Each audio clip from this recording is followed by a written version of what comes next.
So, good morning, my dear students. Welcome back to the poem on children by Khalil Gibran. Now, first session, we have seen the background of the poet, how great, how influential the poet is, and what is the impact he has on literature, especially the Arabian literature of the first half of the 20th century. He was very famous even during his lifetime. Even after death, the fame still continues. In 1971, the Lebanese government has brought out a postal stamp in honor of the great son of the land, Khalil Gibran. First part we have seen the mother holding the baby, the prophet coming in, mother requesting the prophet to say something about the future of the child. The prophet gives a curt reply that inflicts a deep wound in the mother's heart.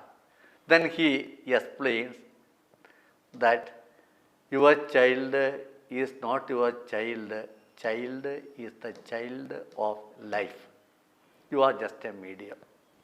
And as medium, your most important responsibility is to lavish affection on the child. No child in the world should grow up a love-starved child. And life's longing for itself. We have seen last year how the artist, when something is there in his mind, unless he reproduces it on the canvas, he won't be able to sleep. Like that, the life, when it wants to express itself, it wants to express. As the artist needs a canvas, the paint, the brush, the life needs medium of parents to bring forth life. You are only a medium. And also we have seen the most quoted line from Alfred Lord Tennyson, men may come and men may go, but I go on forever, says the brook. Brook means a river. Men are born, men are dead. Their birth, their death doesn't affect the river keeps flowing forever and ever. Life comes from life. It goes on forever. We saw that. So the first and foremost duty of parents is to lavish love on the child. Love should be there all throughout the life. Life should never be love starved. Now we continue, my dear students.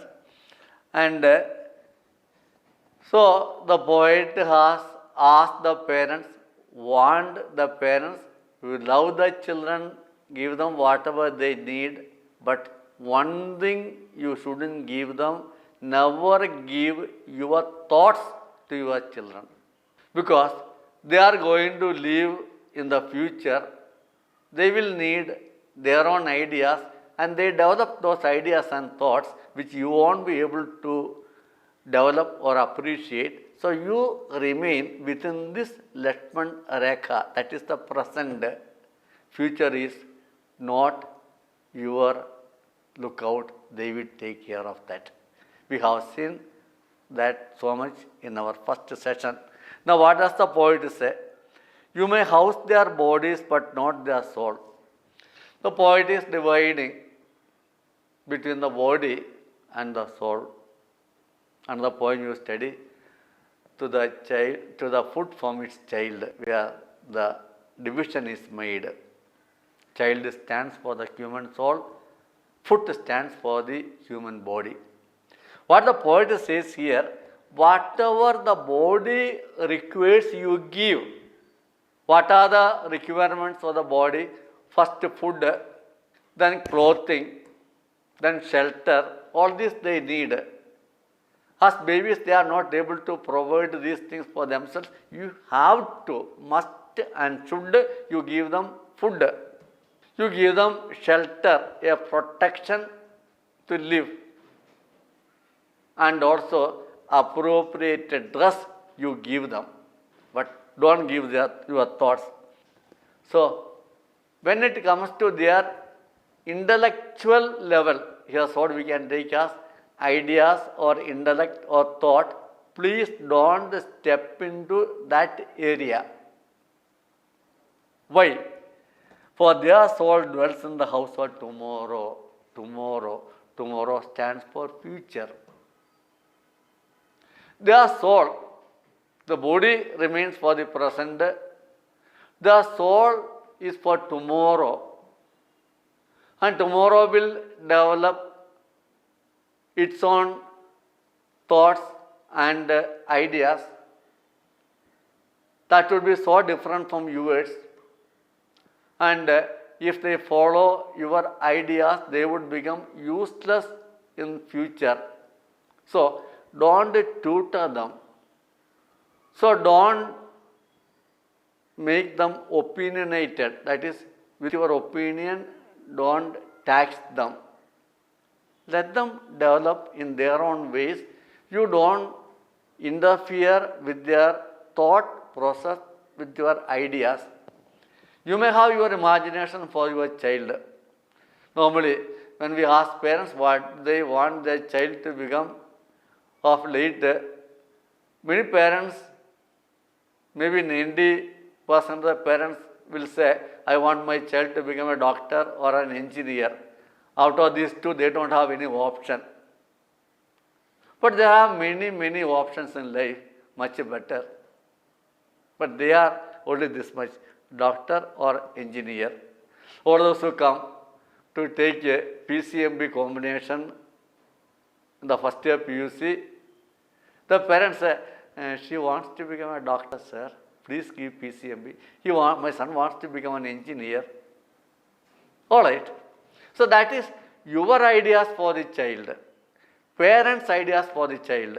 The child may have better ideas. He may want to become a space scientist. He might become a missile man of India. He might grow into a scientist who will be launching rockets into space. So we don't know what are the potentialities the child is endowed with. We don't know what are the potentialities. Maybe he becomes a great poet. Maybe he becomes a great novelist, a great dramatist, a great sportsman. We don't know. So, some of these areas are greater than becoming a doctor or an engineer. So, what the Prophet tells parents, never put a full stop into the progress line of the child. Leave them free. Leave them free. Allow them to grow into their full potentials without you controlling it. So, parents shouldn't be like the children flying the kite. The kite is allowed to fly high in the sky, but the thread is held by the one who flies the kite, remote, completely controlled. He says, parents should not control children's future like that. They have their own way of developing. Used to give the example, formerly in many gardens, they will appoint very good gardeners and they would be pruning the plants to give them a shape. Sometimes the bush is pruned into the shape of an elephant with a raised trunk Some is shape of a lion, shape of peacock. Why? They prune it. The gardener prunes the plant to give it a particular shape that is in his mind. Fine. But that is not the naturality of the plant. The plant must be allowed to grow in its own way. The plant must be given a chance to spread its branches. The plant must be allowed the branches to flower, to yield fruits. Don't cut it short. Don't prune it. Don't stop it from growing into its full potentialities. What looks more beautiful, a luxuriously growing plant or a pruned plant? So the poet is asking parents, never prune the imagination of your child to suit to your ideas. Allow him to grow. That is, you never want the child to be like you. Instead, you try to become like your child. Why? Your child has got progressive ideas. Try to imitate the child in getting those ideas, but your ideas are not suitable for the coming days in future. So if you stuff your child with your ideas that are not suitable for the time he lives, you are making him a useless human being. Don't do that. Allow him, help him, support him, but never block him. See how beautifully the poet is. That's why Gibran became so famous. My house, their bodies, but not their souls, for their souls dwell in the house of tomorrow. So they are born for future, which you cannot visit, not even in your dreams. You can't go to that future. You will be here only. Future is the other side of the river. You are on this bank, this side. You can just see, but you won't be able to go there. And even if you go there, you won't be suitable there. You are fit for this age. You are fit for today. You are not fit for tomorrow. So don't make tomorrow's children fit for today. They have to fit for tomorrow. Allow them to shape, to carve out their future. Don't make straight line for the future of your child. Now the prophet is continuing, not even in your dreams. You won't be able to visit the future even in your dreams. Dreams are limitless ambitions. You can dream anyway. The proverb, if dreams were horses, beggars would have rode them. That is limitlessness of the dreams. Here the poet says, even that limitless dreams won't be sufficient for the future of the child. That is for you. Even in your dreams, you won't be able to visit the future, visit the life days of your child. You must strive to be like them. Strive andre work hard. Strive means work hard without taking any rest. You work hard to be like your child, but you should never make your child like you. Please make the difference. You try work hard to become like your child, but never make them like you. Always that difference, that wide gap between the present and the future. Child has to teach you, not you the child. As Wordsworth says, child is the father of man. The child has to teach so much of parents. Parents learn so much from children. Child is the father of man.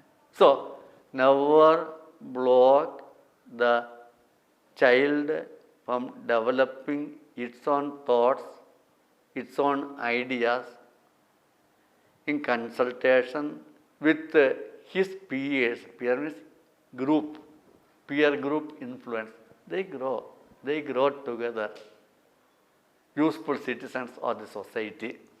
So now, for their souls dwell in the house of tomorrow, which you cannot visit nor even in your dreams.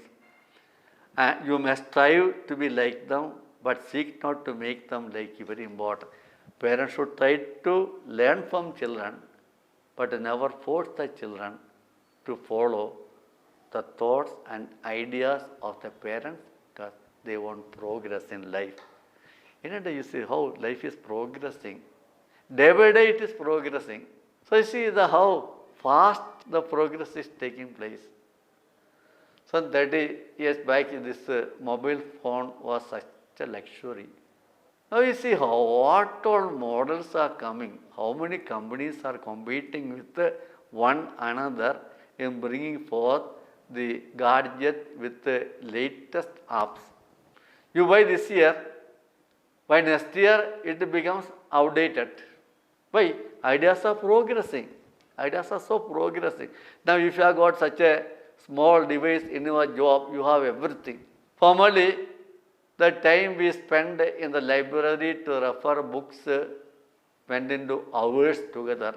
Now just switch on your mobile, you get everything in 5 minutes.